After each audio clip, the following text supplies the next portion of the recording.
What's up? It's your boy Carcino here. I've been enjoying your feedback on the playlist of all the videos, and I appreciate the fact that you love them so much. And just motivates me to keep going, because I keep telling you there's plenty of stories you don't know. And here's one story that the people involved know, and they probably don't even know why. But today they're going to find out. This is the truth between the beef between Wu-Tang and the Chicago Blackstones. Now, they probably didn't even realize there was a beef. They didn't know what they did wrong. They don't even know what in the world happened. Well, let me explain it to you. 1994 is the year, and it's a tour date, just a usual rap concert date. Method Man is he's going on concert with who was that? Outkast, Goody Mob. They had MCA. I think it was some other people there. And back then, the amphitheater, the International Amphitheater, out there on 42nd Street in Chicago, is normally ran at that time by the Gangsta Disciples. And pretty much, they booked the shows for the amphitheater. So believe you me, if you did a show out there at the amphitheater, you better show some alliance to the Gangsta Disciples. That's just how it went. You had to know that going in there. But Outkast didn't know. And everybody's throwing up the pitchforks and telling them to throw it up. And they was like, we don't do that. We players. They weren't trying to hear that. So MC8 came out there throwing up the forks. And it's like, no, man, they cool, man. They cool. You know, they from down south, man. They don't know about that, man. You know, so let them go ahead and do their thing. And Scarface and Ghetto Boys, they always was at the amphitheater because their alliance was with the Gangsta Disciples. And everybody knew it. And back then, the Gangsta Disciples was one of the biggest money earning gangs there was. They were like a business.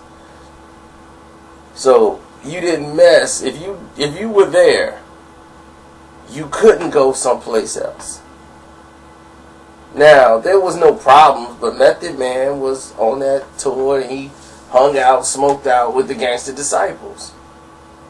He was in Ida B. Wells. And let's just say, for those who don't know what that is, that just means that's the territory where a lot of Gangsta Disciples are. Okay, so he's down there in the Hickeys, and all of a sudden, next year, 1995 roll around. Here comes Raekwon the Chef and Ghostface and Capadonna. They promoting Only Built for Cuban Links. You know, so they here for the big show, and everybody in the Chi is coming out from the north side to see them. It's cool because they at Coots Underground on the north side, signing autographs, hanging out with everybody, no problem. They were on the north side of Chicago. It's all love. Most of the people there were white, but it was love. And all of a sudden, the concert that Pink House, rest in peace, was throwing was in an area where Jesse Jackson, Harry Washington, all of them guys frequent. It's called Operation Push. I went to school, like grammar school, right across the street from there. And Operation Push is where they want to have a rap concert, which is not really, that's not the venue really for a rap concert, but okay. They got the license to throw the concert there. And when they did that, the security, they hired some jack-in-the-box security company where these guys is like 55. You know, frail 55-year-old guys who look like they just guard a door of a bank at night. And you got them trying to control a bunch of 20-year-olds, 18-year-olds, and everybody's in there. The whole place is lit up full of weed before you even get in there. It's smoking everywhere. And you got to move to the front to try to get away from all that. Now, here's where the conflict comes in. Wu-Tang is showing up. They got King Jess on there. And they called him Shaolin and all this stuff. Common was there that night. They had dedicated to the streets. They had a bunch of Chicago acts, you know, come and do their performance and do their thing. So that's cool and fine. All of a sudden, I'm seeing a lot of gang activity. Like people who ain't normally coming to a concert. You know the vibe when people go into a concert, they dressed up, they got their girl there, you know, they going to see a show, even if it's hip-hop. They didn't look like they were part of the environment. And they were all on foot, walking towards Operation Push. Now, dude was like, yeah, Wu-Tang show up yet? I'm like, nah, not yet. I was like, it's just Ray and Ghost from the Wu. Yeah. Where they come in at? I'm like, I don't know. Like, I'm just waiting on the show. They, all of a sudden, they had some people out there doing local interviews for the local TV shows, you know, and trivia, giving out vinyl CDs. I mean, not CDs, but records. And I'm like, all right, cool. We get the vinyl records. You know, so it was cool. It was a nice little vibe. Then something happened. You hear gunshots. Pow, pow, pow, pow, pow, pow, pow, pow, pow, in the alley. You was like, woo, somebody's shooting. Like, what's going on? Everybody started going inside to get a seat. Like, they ain't thinking about I'm going home. The concert's over. No way. You went to get a seat. So there's no, like, assigned seating. You can sit anywhere in the amphitheater. There's no ticket booths. It's just ticket to get inside. So Chicago acts are going on. Now, what we didn't know at this time, well, I didn't, because I'm sitting in the audience. But what was happening behind the scenes was when Ray and Ghost and them pulled up, they were down the alley and they started shooting down there at Ray and Ghost. Shooting at the car. So they got inside and then they started arguing with Pink House like, man, what's going on, man? You got dudes shooting at us, man. We almost lost our life out there. You know, they tried to kill us. We ain't performing. And Pink Houses, man, come on, man. They'll tear this place up, man, if y'all don't do that. He was like, Ray, I need 5,000 or I ain't going on.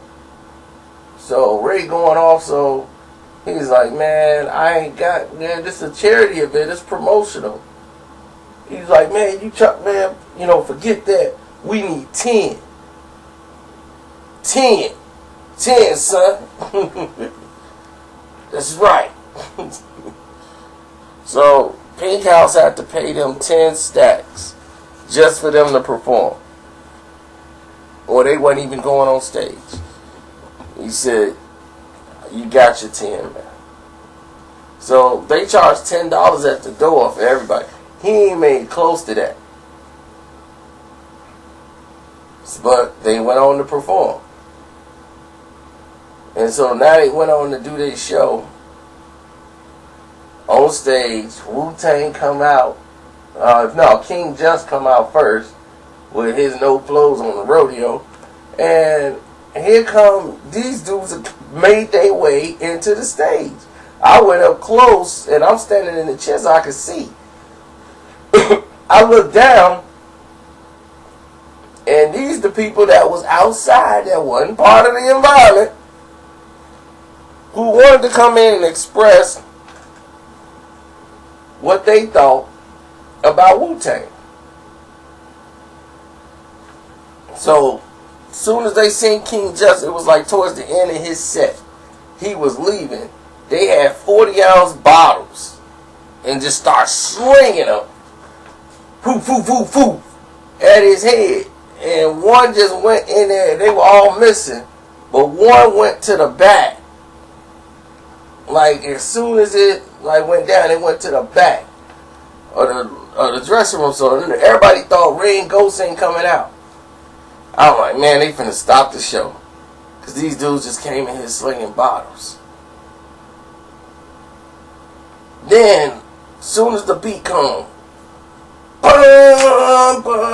criminology beat come on and Red Ghost come out, and bottles started flying from each section. Like over there, they had a section, and right by me, in the aisle, I'm like in the seat right next to the aisle.